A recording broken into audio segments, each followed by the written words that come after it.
This is section 8-7, and we're going to talk about clastic sedimentary rocks.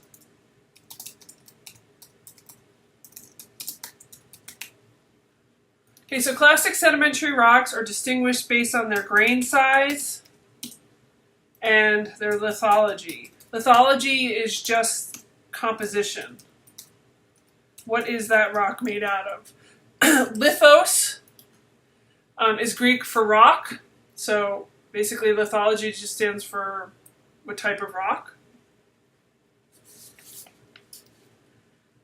And so each clastic sedimentary rock has a specific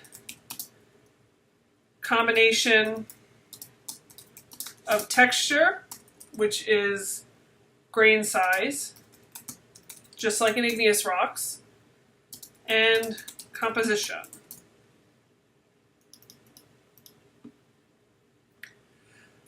These combinations of texture and composition tell you about the sediment's history. It tells you about transport, energy, and distance,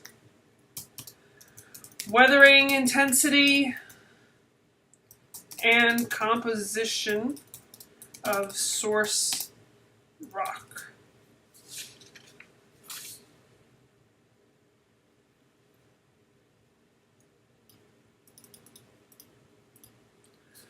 So when we look at this figure, you can see here's your sediment sizes. Gravel size, this is showing you conglomerate. Conglomerates have rounded gravel. This is sand size, sandstone, silt, to be a siltstone. Clay and silt is either shale. Shale has something known as lamination. Lamination is layers less than 1 millimeter in size.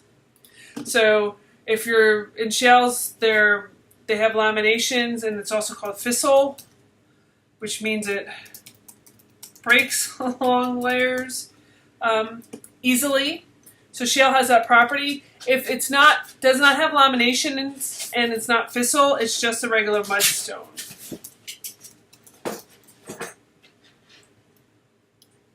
Or claystone.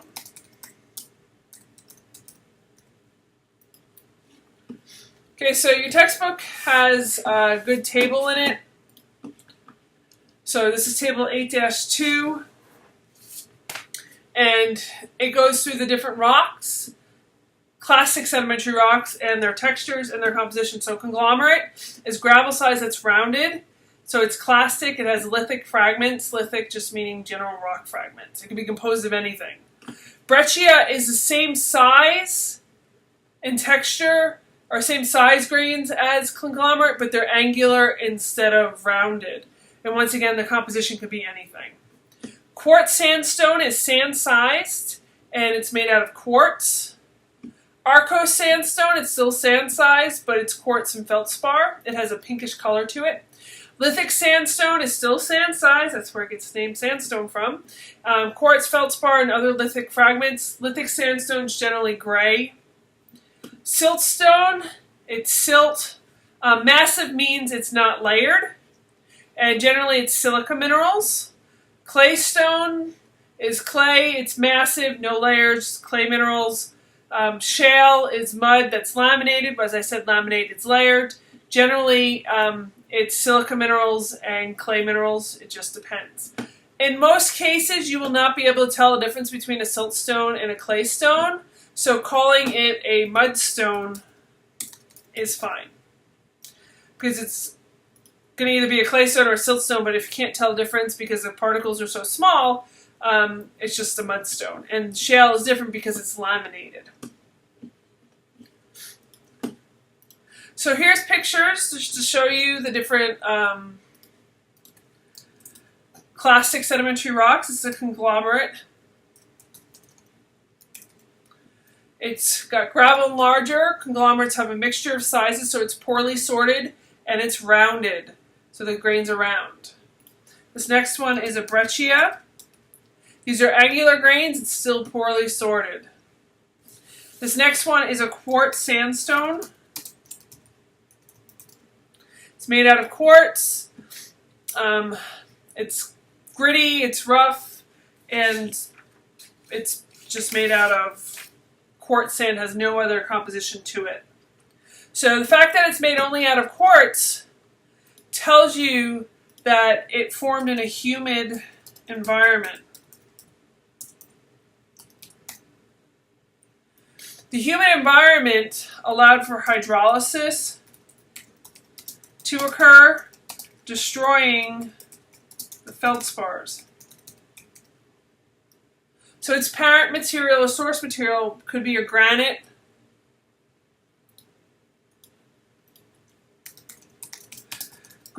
or a gneiss. A gneiss is a metamorphic rock that we'll learn about in the next chapter.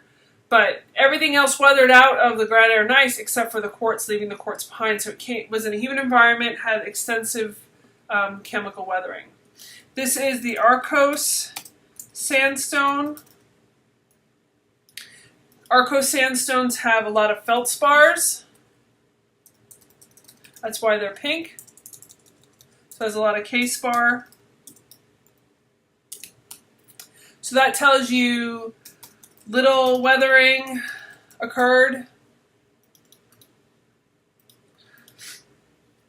So this was probably an arid or dry climate. Or it could have had rapid erosion. So rapid erosion means it was transported very quickly, and therefore it didn't have enough time for the chemical weathering to act on it. Its parent material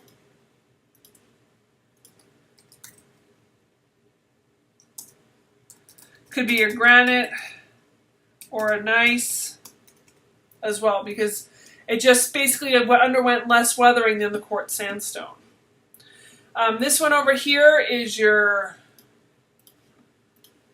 lithic sandstone. It's got that gray color.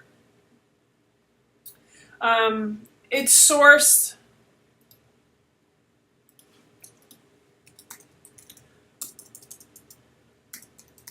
is fine-grained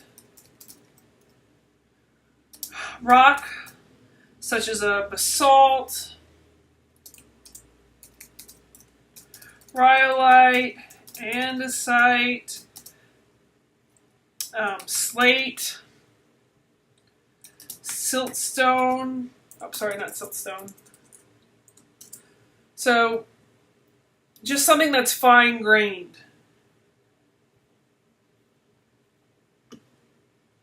It also underwent little weathering because nothing much weathered out, and that's what gives it its color.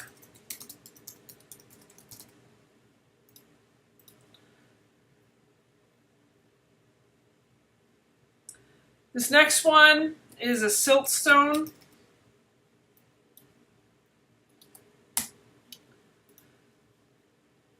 Siltstones have undergone a lot of weathering.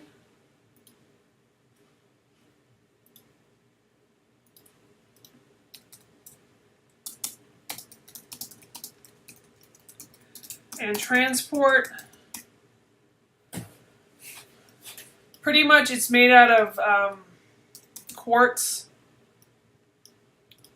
It's just been more abraded. Everything else has primarily been weathered out. Claystone underwent extensive chemical weathering.